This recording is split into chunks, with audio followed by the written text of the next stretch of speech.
We keep things rolling here on the Sports Cubicle. I'm your host, Mike Mercado. I am joined by the one, the only, the great Paul Shivari. And Paulie, this news story, it's been a news-heavy edition of the Sports Cubicle, and this is coming down the news wire. This is from the United States Attorney's Office, Central District of California. Press release: Japanese language translator charged in complaint with illegally transferring more than 16 million from baseball players' accounts. A Japanese language translator was charged today via federal criminal complaints with unlawfully transferring more than 16 million from Major League Baseball players' bank account without the player's knowledge or permission to pay off his own substantial gambling debts occurred with an illegal bookmaking operation. Ippei Mizuhara, 39, of Newport Beach, as of this article, is charged with bank fraud, a felony offense that carries a statutory maximum sentence of 30 years in federal prison. Mizuhara is expected to appear in the United States District in downtown Los Angeles for his initial appearance in the near future.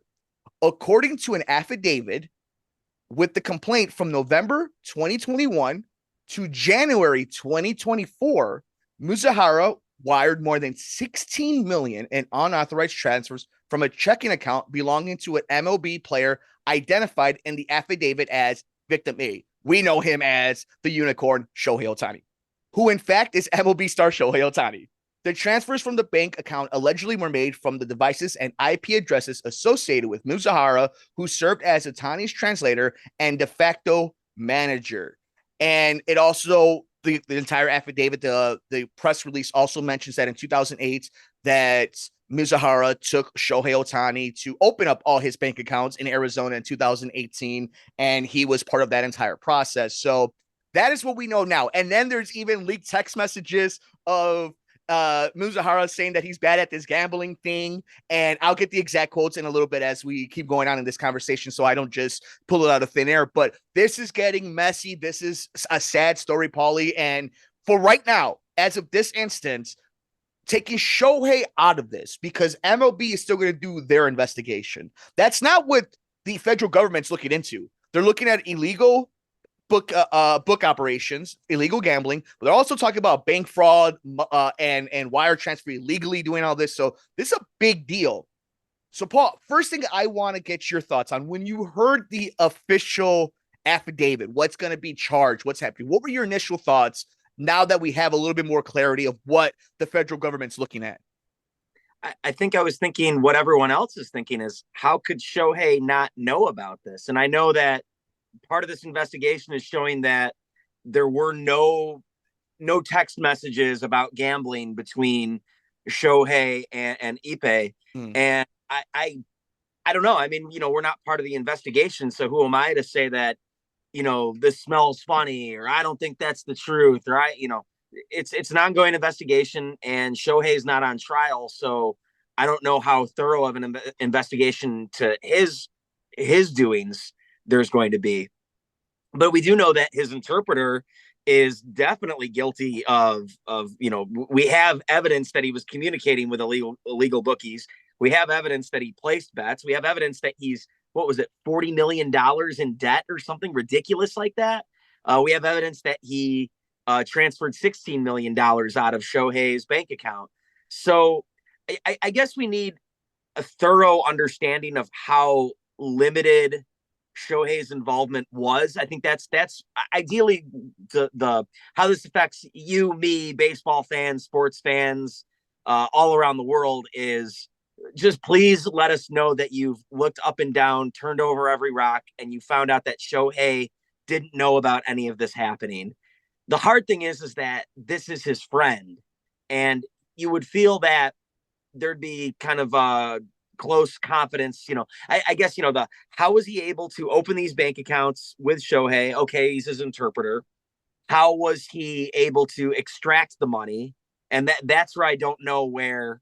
Did he have access to passwords? Did he have, what involvement did the interpreter have, that Shohei Ohtani gave him, where maybe this guy could go behind Shohei's back and do this sort of stuff. So I think there's a lot of questions that need to be answered. I can understand the skepticism behind, clearing Shohei's name. But it sounds like the feds don't have any case against Shohei Ohtani, but they do have a huge case against his interpreter. So it is a 37-page complaint. That is how in detail, that is how much information is in this entire, and this information is coming from the Ringer, and this also from the Ringer, that 19,000 bets were made in this time period. And I think that's important to bring up because beyond just a friendship now broken, because you have to be he's taking advantage of Shohei. Let's say this is all on board and everything is what it seems to be as of this day, right?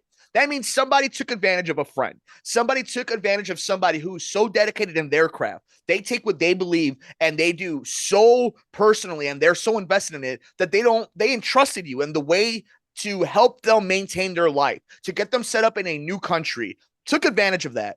But if you're doing that, it's one thing if your friend loses $20 every once in a while and, ask you to borrow to buy him lunch that day. But when you're talking about millions of dollars and you having to do what he had to do in order to change phone numbers and where money is transferred to and having access, you know how hard it is to change your Amazon password, let alone bank account information? That's how much input he had in this. That goes to show his addiction level. Mizuhara is it's bad.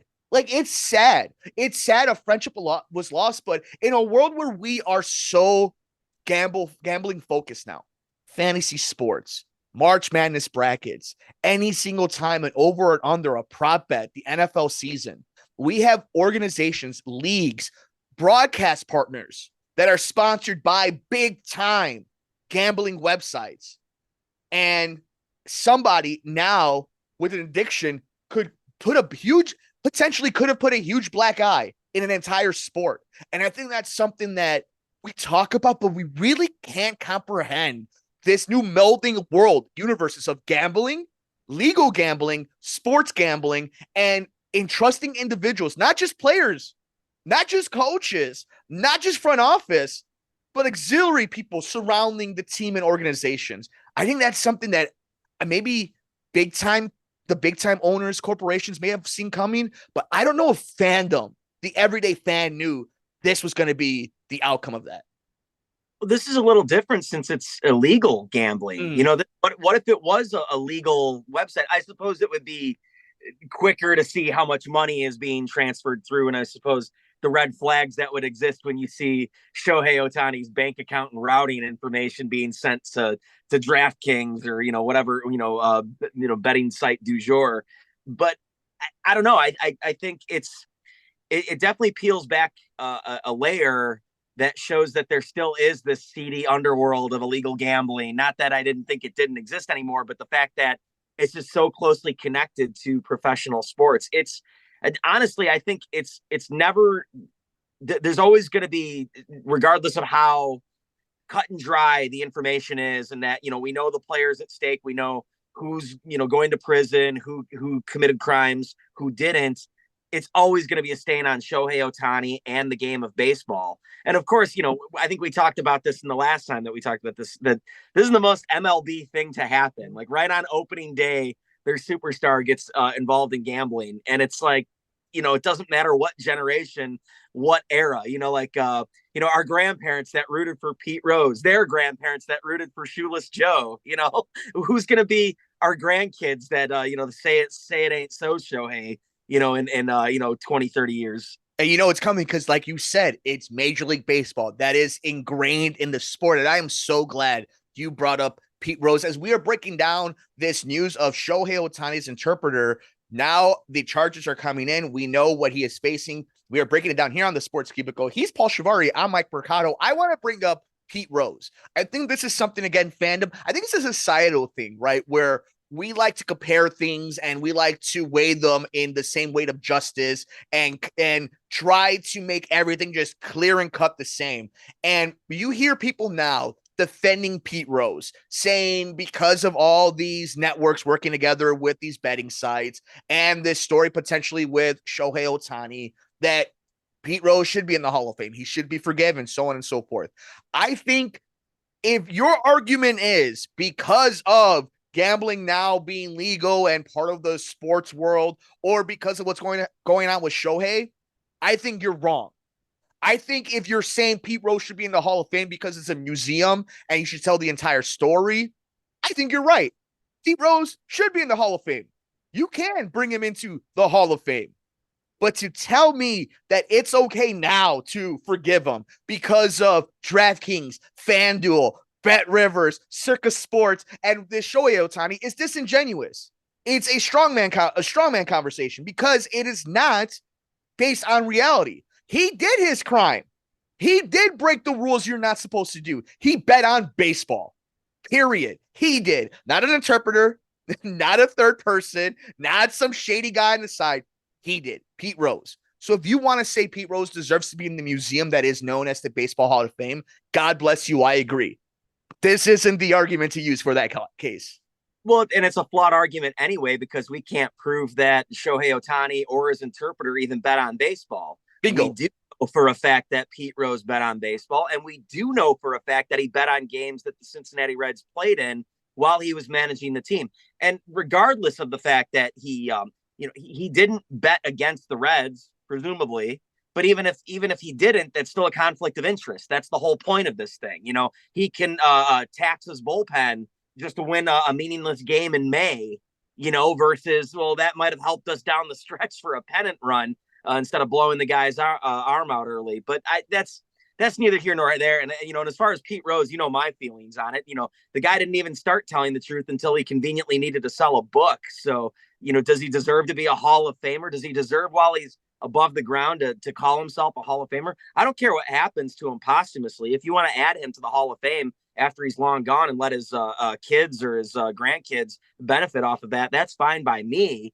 But Pete Rose cannot absolutely, under no circumstances, be a Hall of Famer or be eligible to be involved with Major League Baseball, especially in a day and age where gambling is legal. The guy had no contrition. He moved to Las Vegas. He's, allegedly involving himself in bets after his baseball career anyway, as he's allowed to as a free citizen that's ineligible for baseball. But you would have to, in order for the Pete Rose argument to be valid, you need to prove that there are current baseball players betting on the sport and being protected. And you can't prove that with Shohei right now. It's the court of public opinion. And you know what? I found, in my opinion, a lot of Pete Rose defenders are dumb. They're very dumb people. So having this sort of argument with them is already going to be a loss for both parties at the first clause of the argument. God bless you, Paulie. So I'm with you. Like I am one that believes all Hall of Fames are museums. And personally, I have a lot of beef with the Baseball Writers of America. I do think there's a huge pretentiousness in that group of people, more than almost any other voters of Hall of Famers, that they seem to be the ones that are the ultimate gatekeepers. Different conversation. You and I can have All-Star Weekend, but this is what I mean, though. Your argument for not allowing Pete Rose into the Hall of Fame is a genuine one. And then there are people who have genuine arguments of why he should be. I can listen to both, respect both, understand both. I am not accepting one after today based on what's happening right now, or because you can draft, you can do anything you want on DraftKings or FanDuel. And I will say this to the league. You make enough money. We have TV deals coming up. Your players should be allowed. LeBron should be able to bet on the Dallas Cowboys versus the Cleveland Browns. You have enough money to create your own separate apps, different servers that these players can safely and monitor what they are doing. If they're going to gamble on their own sports, they're not going to do it above board anyway. So that's not what your worry should be. Your worry should be, hey, if we're going to facilitate this to our fans, we should do it safely for our players, and we'll make a way to make it profitable for us, like you always have to make these things happen, but to also avoid black guys. There's only one black guy the NFL has beyond gambling, and it's that somebody dying on the field. Even then, people will still come and watch that sport. You start going to the integrity of these games, that is the death of a sport. And right now, you could get ahead of it. And this is a great time for it. So this is why I wanted to really bring this conversation, because it's about gambling addiction. It's about friendship. It's about baseball. It's about culture. It's about the future of these industries, the industry you and I are in, and Devin in media. So I thought this was a great point for us to really break down this entire situation beyond just, did you hear what happened to Shohei? Yeah, and I don't know. To follow up your point about LeBron should be allowed to bet. I mean, you picked basketball and that, or football, and that's a safe bet for a basketball player. But let's keep in mind the conflict of if bet on, let's say, baseball. LeBron James, he's part owner of a baseball team. So I mean, that's a rough, that's a rough thing. That's unique to one individual there. Not everybody in the league owns other professional sports franchises, but it's got to be up to each individual union. I don't like the fact, why are these guys being paid absurd amounts of money if they absolutely need to gamble in their free time? What's the incentive for them to gamble? If it's to make more money, if it's to make the game more fun, why are they even an athlete to begin with? If they need more money, why are they making so much money? So I don't necessarily agree with even with legal gambling that a professional athlete should be able to vote or bet on other sports. It's a weird gray area for me, and I don't really see a pathway to that being ethical. But it's a great conversation, and clearly we rushed through this thing so quickly, legalizing gambling in the United States, that we didn't consider some of these things. I mean, we were still living in the era where we thought it was a little absurd that some of these guys had fantasy teams for no money or for money amongst themselves, where it's like, football players are talking to other football players about their fantasy team, or a known instance where a pitcher and a catcher having a mound visit regarding a fantasy football team. So it's a weird gray area. The Shohei thing, I think, it just is opening up a scab that never fully healed. And I hope that it kind of opens up the discussions to prevent this from happening, even on a legal standard. We've seen it just recently in the NBA, right? With Michael Porter's brother in Toronto. The unders all hit, and DraftKings said it was the most betted thing on that game. And there's a whole, and we'll talk about that as the season comes to an end and that investigation continues to go forward. And I think for me, and I'll just leave it at this for the athletes themselves, right? Because there's always this conspiracy theory that's been going on forever, right? That every game is rigged. The NFL is scripted. This is not just a new Q20 Zoomer, 2024 Zoomer thing in the internet. Like, there's always been rumors about all sports always being fixed. They've been saying that the NBA has been fixed since Patrick Ewing somehow ended with the Knicks. Like, we know. Well, it's always conspiracy theories. Donaghy, the referee that was known to be, and we know about point shaving scandals. Here's the problem. Like, games can be fixed, but I don't think it's as conspiratorial as the entire team. Yes. Were missing shots. It's usually like a couple of bad eggs or an off night or whatever, or they know, hey man, if we score 101 tonight, that hits the over. All right, we'll keep it at 99, Yeah. Somebody's incentives. They do it for their own source for contracts. Like, hey, he needs X amount of rebounds today. So whatever you do, make sure you stay away from him when this is all part of it. But this is where I wanted to kind of bring it in finally, is the athlete themselves.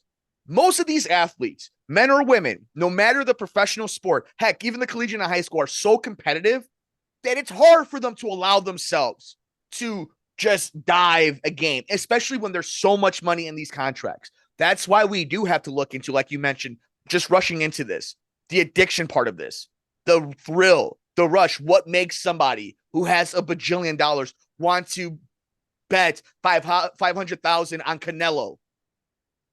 These are questions that we all have to talk about now, because it's part of our reality. And one day the Sports Cubicle may be brought to you by FanDuel, DraftKings, PointsBet, all these different places. So we have to be yeah. So I think that's to me, that's the big part of this, right? It's just to have an open conversation about sports gambling and it just being beyond Shohei Ohtani and the TMZ-ness of this. I think it's a fun conversation. I'm glad I was able to have it to you, Paulie. But more importantly, I want to know what you think, the people listening to the Sports Cubicle. Let us know on Twitter at Sports Cubicle TV, wherever you get your favorite podcasts, at Sports from the Couch, the Sports Cubicle. And of course, leave a comment, subscribe to us on YouTube at the Sports Cubicle, and check us out on SoundCloud at WCPT 820. For the great Paul Shivari, I'm Mike Mercado.